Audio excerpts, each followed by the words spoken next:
Le Canale Grande, le Grand Canal, est la plus fastueuse artère de Venise. Quiconque longe ces superbes façades est ébloui par tant de beauté. Et chacun de se demander, mais qui donc vit derrière les murs de ces palais? Quels trésors ces pierres peuvent-elles receler? Quelles histoires ont-elles à raconter? Nous vous emmenons découvrir Venise telle que bien peu la connaissent.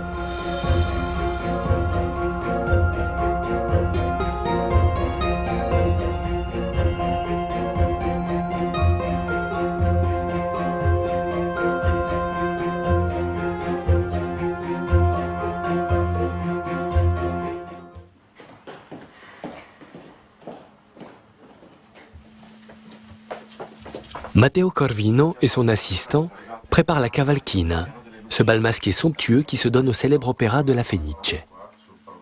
Matteo s'est spécialisé dans les événements et galas spectaculaires, comme un dîner au château de Versailles ou un mariage indien à Venise avec 600 invités. Pour la société vénitienne, la cavalchina est le grand moment du carnaval. Ce bal est le seul événement qui ait une véritable envergure. C'est la grande fête lors du carnaval de Venise, la seule qui ait un ancrage historique et qui soit chargée de sens, qui ait une portée. Et c'est surtout une soirée de gala destinée à recueillir des fonds pour le théâtre et la culture. Ce n'est pas un bal parmi tant d'autres, comme on en donne aujourd'hui à Venise, et qui ne sont que des prétextes pour gagner de l'argent sur le dos des touristes.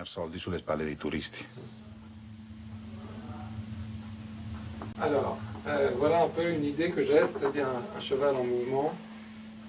Roger œuvre lui aussi pour la cavalchina. Il travaille à la représentation plastique d'un cheval en pâte de verre. Un prix d'honneur pour les invités de marque du gala, chargé d'attirer le public payant. J'aimerais beaucoup faire un objet en transparence. Il ne faut pas qu'il soit trop petit, parce qu'il faut le voir de loin, le théâtre est grand. Ouais. Et donc il faut bien, tout le monde doit le voir.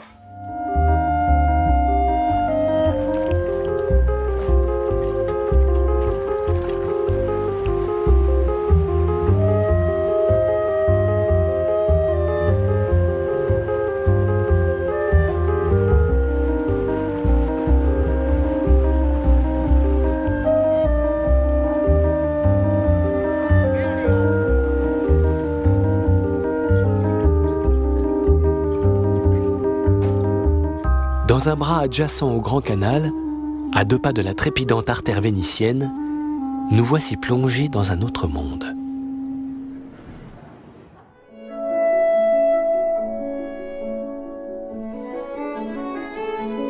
La Fenice, le Phénix.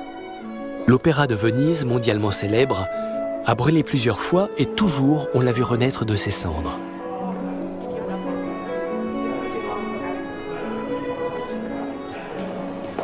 Un cheval au foyer de l'opéra. Ce sera le clou de la soirée. C'est lui le cavallo qui a donné son nom à la cavalchina. Car à l'origine, le bal avait lieu après une course de chevaux sur la place Saint-Marc.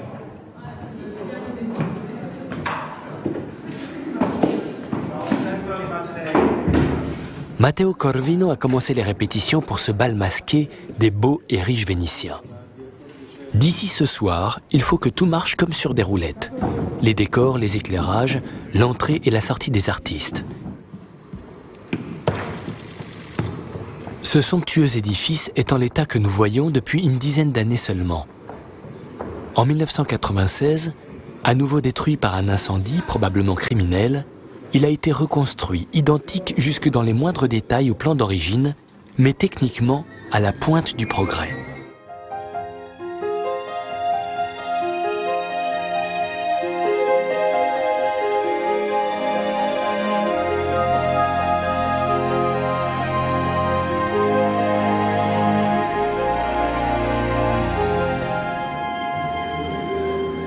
À la Fenice, c'est une nuit de bal trépidante qui commence, la cavalchina.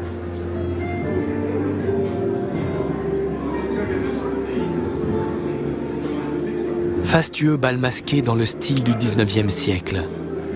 Spectacle, gala, fête. Mélange de tradition et de folie pour les beautés cousues d'or de ce monde.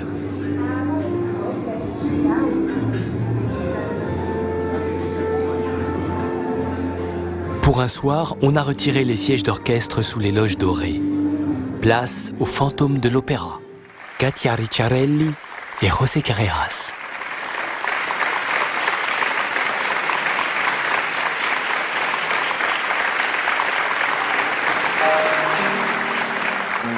Au cours de sa carrière, Katia Ricciarelli a déjà chanté bien des grands rôles à la Fenice.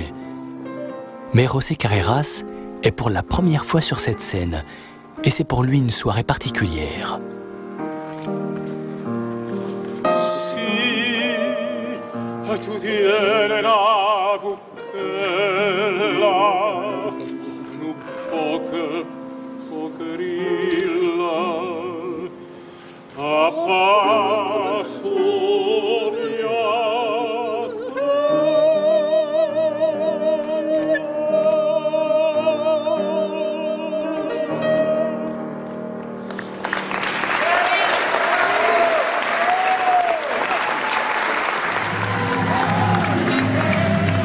Et enfin apparaît le cheval, symbole de la cavalchina, monté par Patti Bravo, la grande voix qui occupe depuis les années 60 les sommets de la chanson pop italienne.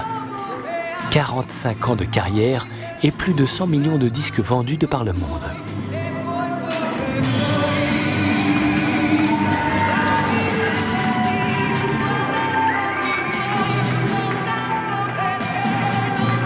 Sur scène, le cheval a des grâces de ballerine.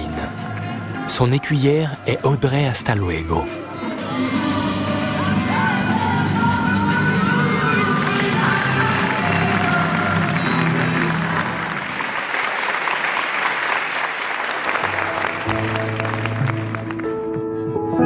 I am a dreamer, and when I wake, you can't break my spirit. It's my dreams you take. Pour clore le spectacle, James Blunt, la pop star britannique, entonne sous le crépitement des flashs son grand succès Goodbye My Lover. And I will bear my soul in time when I'm kneeling at your feet. Goodbye my lover, goodbye my friend. You have been the one, you have been the one for me. I'm so hollow, baby, I'm so hollow. I'm so hollow.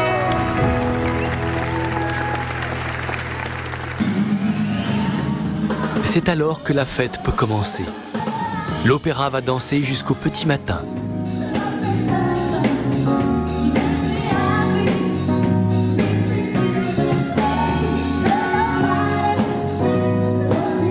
Une fois encore, Venise en apporte la preuve. Sous le masque adéquat, tout le monde peut être beau et désirable.